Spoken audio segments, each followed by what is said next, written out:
welcome back to my YouTube channel. This is my another video and this video is very special. क्यों? क्योंकि ये जो video है ये मेरी एक बहुत इंटरेस्टिंग टॉपिक पे वीडियो है, वो है कॉलेज एडमिशन का डर। जो मुझे कॉलेज अब अलॉट हुआ है उससे पहले के मेरे जितने भी एक्सपीरियंस रहा, जो मेरे साथ हुआ वो सब मैं आपको शेयर करने वाली हूँ आज। तो बने रहो मेरे साथ और देखते रहो। चलो, ये जो वीडियो है ये टोटली मेरे कॉलेज के बारे में है कि कैसे मुझे कॉलेज एलोकेट हुआ, क्या क्या प्रॉब्लम्स आई, कैसे स्टार्ट किया, क्या हुआ। सो गाइस, जैसे सबको पता ही है कि भाई कॉलेज मिलना बहुत आसान नहीं है। ऑफ कोर्स जीयू में मिलना बहुत आसान नहीं है अभी भी, एंड मेरे केस में तो बिल्कुल भी नहीं था। कैसे, मैं बताती हूँ। जब हमें अपने कॉलेज का पता चल गया था उससे पहले बहुत प्रॉब्लम्स आई। वो प्रॉब्लम ये थी, सबसे पहले जब हमें सेंटर एलोकेट हुआ था, जब सब बच्चों को सेंटर एलोकेट हुआ था, तो जब मुझे एलोकेट हुआ था तो मेरा जो सेंटर था वो था यहाँ से अप्रॉक्स 15 से 20 मिनट की दूरी का। ठीक है, सुबह उठना आना जाना इज़ टोटली डिफरेंट, बहुत डिफरेंट था, बहुत डिफ़िकल्ट भी था मेरे लिए। ठीक है, प्लस जहाँ पे मेरा सेंटर पड़ा था वहाँ की कंडीशन इज़ वेरी पथेटिक, बहुत पथेटिक कंडीशन थी रियली गाइस। वहाँ पे इतने बच्चे थे और वहाँ पे ऑफ कोर्स पंखे भी इतने ऐसे चल रहे थे, बिल्कुल डल। जब हम एक पर्सन जब तक कंफर्ट जोन में नहीं होता तब तक वो अपना 100% बेस्ट नहीं दे पाता। आप सब भी इस चीज़ को मानोगे। ऑफ कोर्स जब आप अपने बोर्ड एग्जामिनेशंस में जाते हो तो आपको पता होगा कि किस तरीके से हमें सबसे पहले कंफर्ट करवाया जाता है। बाहर की स्कूल के टीचर्स भी हमें कितना कंफर्ट करने की कोशिश करते हैं, बट CUET के एग्ज़ाम सेंटर पर जाके वहाँ पर ऐसा कुछ भी नहीं हुआ। ठीक, मेरा 2 दिन एग्ज़ाम पड़ा था, आई थिंक 24 और 25 को। ठीक है, तो इसमें हुआ क्या था, जब मेरा स्कोर आ गया था, स्कोर आने से पहले मैं आपको एक चीज़ बता दूँ। एक वो आई थी, मतलब एक टाइप ऑफ मतलब एक वो आई थी ना आंसर शीट, जिसमें आप अपना खुद का एक एस्टिमेटेड स्कोर निकाल सकते हैं, जिसको हम बोल रहे थे रॉ स्कोर है, ये रॉ स्कोर है। तो वो मैंने भी निकाला कि भाई देखते मेरा रॉ स्कोर क्या आया है। तो आई थिंक मेरा रॉ स्कोर कुछ इतना ही था जो अब आया है। मैं आपको बताऊंगी आगे वीडियो में मेरा कौन सा कितना आया है रॉ स्कोर, बट मुझे उतना ही लग रहा था मेरा कि नॉर्मलाइज होके मेरा उतना ही आ जाएगा। ठीक, तो जब नॉर्मलाइजेशन होके आया score, so I was happy. मैं हैप्पी थी कि भाई हाँ ठीक आया, DU मिल जाएगा, थोड़ा होप था। ठीक है, तो फिर उसके बाद आया प्रेफरेंस लिस्ट का। प्रेफरेंस लिस्ट जब मुझे बनानी थी तो आई डोंट नो कि कैसे बनती है प्रेफरेंस लिस्ट। मैंने मेरी फ्रेंड से भी पूछा, मैंने मेरी सिस्टर से भी पूछा कि किस तरीके से बनानी है preference list, please guide me. उन्होंने मेरी हेल्प भी की, मैंने भी मेरी फ्रेंड की हेल्प की, हम दोनों ने मिलकर बनाई। एंड जब हमने अपनी प्रेफरेंस लिस्ट बना रहे थे तो मेरी फर्स्ट प्रेफरेंस थी कि मैं पॉलिटिकल ऑनर्स ऑप्ट करूं। तो पॉलिटिकल ऑनर्स ऑप्ट करने के लिए मुझे एक अच्छा कॉलेज चाहिए था, क्योंकि DU के हर कॉलेज पॉलिटिकल ऑनर्स का अच्छा नहीं है। मैंने देखा है तो इतना अच्छा नहीं दिखा मुझे, कुछ ही कॉलेजेस में था। तो जब मुझे जैसे ही कॉलेज एलोकेट हुआ, फर्स्ट कॉलेज मुझे एलोकेट हुआ था, so I was okay about that college. Kalindi college allocate हुआ था फर्स्ट राउंड में, एंड मेरा जो स्कोर था वो था 620.5 आउट ऑफ 800 स्कोर था। तो मुझे लग रहा था कि हाँ मिल जाएगा कॉलेज, मुझे पॉलिटिकल ऑनर्स करनी है। तो जब फर्स्ट कॉलेज एलोकेट हुआ मुझे कालिंदी कॉलेज, तो उस टाइम पे मुझे लग रहा था कि ठीक है चलो। मैंने एक रील में देखा था, एक शॉर्ट में देखा था, जहाँ पे कालिंदी कॉलेज में ही एक फ़ैन एक टीचर के ऊपर गिर गया था।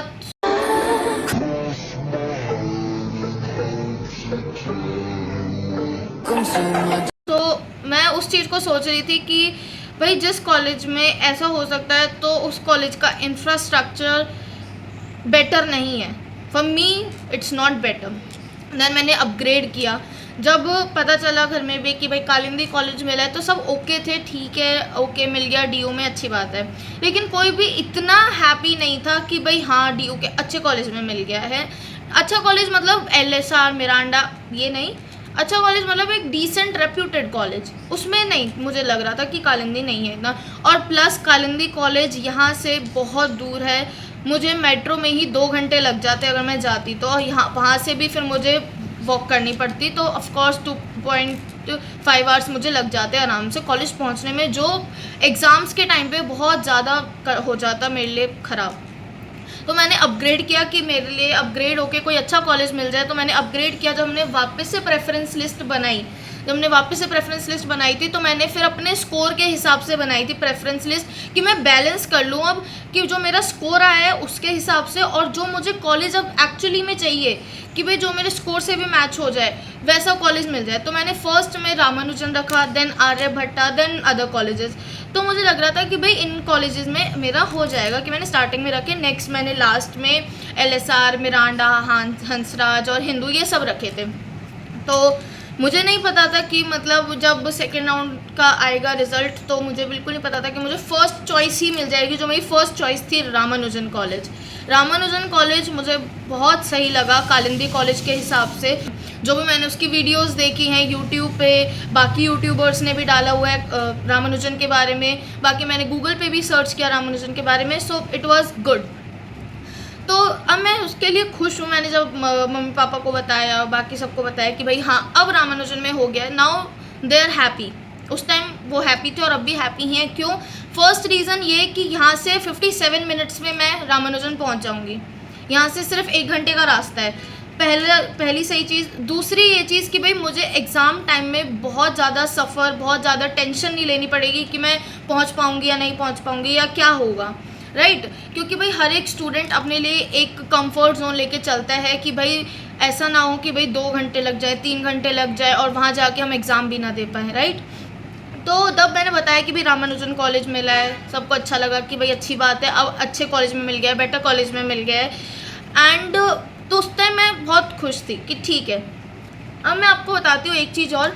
जब हमें फ़र्स्ट कॉलेज में अपग्रेड करना था, जब मुझे कालिंदी कॉलेज मिला था, तो हमें उस टाइम पे अपग्रेड करना पड़ रहा था।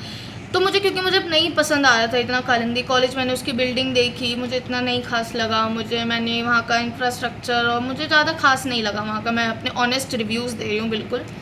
तो मुझे फिर लगा कि भाई मुझे अपग्रेड करना चाहिए। बट उस टाइम पे वहाँ पे क्या दिक्कत आई, वहाँ पे पता नहीं अचानक से क्या हुआ, वहाँ पे र्यूमर्स ये फैलने लग गए कि अगर तुम लोग अपग्रेड करोगे तो तुम्हारी पिछली सीट तो कैंसिल होएगी ही होगी। अगर तुम्हें अपग्रेड मिल गया तो तुम्हें पिछली सीट तो कैंसिल होएगी ही होएगी। लेकिन इसकी कोई गारंटी नहीं है कि भाई अगर तुम्हें पिछले आगे वाली सीट अपग्रेड होकर सीट मिलती है, तो जैसे कि फॉर एग्जांपल अगर तुम्हें अपग्रेड होकर सीट वो नहीं मिली तो कोई गारंटी नहीं थी कि भाई पिछली वाली सीट बचेगी या नहीं बचेगी। उसमें मुझे बहुत ज़्यादा कन्फ्यूजन हो रहा था।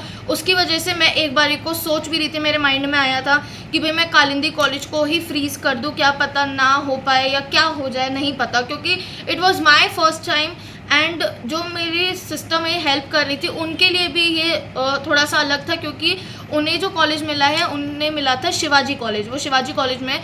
तो उन्होंने उस टाइम पे फ्रीज कर दिया था क्योंकि उनके साथ वो फर्स्ट टाइम हो रहा था CUET का जो था। तो उन्हें भी इतना नहीं पता था कि अपग्रेड करने पे क्या होने वाला है, हमें पिछली सीट मिलेगी नहीं मिलेगी, क्या होगा। तो उसकी वजह से बहुत ज़्यादा प्रॉब्लम क्रिएट हो रही थी। तो मैंने ChatGPT से भी पूछा, गूगल से भी पूछा, मैंने मेरी फ्रेंड से भी पूछा और मेरी सिस्टर ने अपने एक सीनियर से भी पूछा। तो हमें फिर थोड़ा बहुत पता चला, थोड़े से हम श्योर हुए कि भाई हाँ हमें अपग्रेड कर देना चाहिए। अगर हमें अपने मनपसंद का कॉलेज नहीं मिला है तो हमें अपग्रेड कर देना चाहिए। बट स्टिल मेरे मन में एक हो रहा था, क्योंकि जब मैंने गूगल और ChatGPT पे सर्च किया था तो दोनों तरफ अलग अलग दिखा रहा था। गूगल ये बोल रहा था कि अगर तुम अपग्रेड करते हो और अगर तुम्हें कॉलेज नहीं मिलता है तो पीछे वाली सीट की कोई गारंटी नहीं है कि तुम्हारी वो बची रहेगी या नहीं रहेगी। उसकी वजह से मुझे बहुत ज़्यादा टेंशन होती कि क्या करना चाहिए और क्या नहीं करना चाहिए। बट स्टिल जब हमने इतने सोर्सेज से पता कर लिया था कि भाई हाँ हमें कर लेना चाहिए अपग्रेड, तो मैंने एंड में जाके फिर अपग्रेड ही किया। एंड थैंक्स गॉड मैंने अपग्रेड किया, जो मुझे अब अच्छा कॉलेज मिल चुका है, डिसेंट कॉलेज मिल चुका है, Ramanujan college finally. And now I am happy. And guys अब ये होगा कि भाई अब जो मेरा आगे आने वाला कॉलेज टाइम है इसमें अब पता चलेगा कि किस तरीके से मैं जो सोच रही हूँ कि रामानुजन कॉलेज ऐसा है, उसका इंफ्रास्ट्रक्चर अच्छा है, वहाँ पे फैकल्टी कैसी है। तो अब वो रियलिटी, ये तो मेरे माइंड में चल रहा है, ये मेरी एक एक्सपेक्टेशंस है। मे बी इसकी एक्सपेक्टेशंस थोड़ी सी स्लाइटली चेंज भी हो सकती है, मे बी बढ़ भी सकती हैं और भी अच्छा हो सकता है, राइट। तो अब जो रियलिटी होगी वो कॉलेज जाके पता चलेगी। एंड गाइज मेरा कॉलेज स्टार्ट हो रहा है 4 अगस्त से, जिस दिन मेरा ओरिएंटेशन डे है। उसी दिन मैं आपको अब नेक्स्ट व्लॉग दूंगी जहाँ पे आपको मेरे ओरिएंटेशन डे का पता चलेगा। मेरा पूरा कैंपस मैं आपको दिखाऊंगी और वहाँ पे आपको कैंटीन, ग्राउंड, हर चीज़, लाइब्रेरी भी, सब चीज़ दिखाऊंगी। सो yeah guys, this video is all about my college admission का डर, जहाँ पे कहीं मुझे फील हुआ कि भाई मुझे छोड़ देना चाहिए, कहीं मुझे लगा कि भाई नहीं, अभी मुझे रुके रहना चाहिए, राइट। तो यही होता है कि भाई जब हमें नहीं पता होता इतना ज़्यादा, हम श्योर नहीं होते किसी के बारे में, तो हम कंफ्यूज रहते ही हैं, बट स्टिल हमें अपनी गट फीलिंग पे भरोसा कर लेना चाहिए। So yeah guys, this video is all about it. Please like this and subscribe to my channel. Bye bye.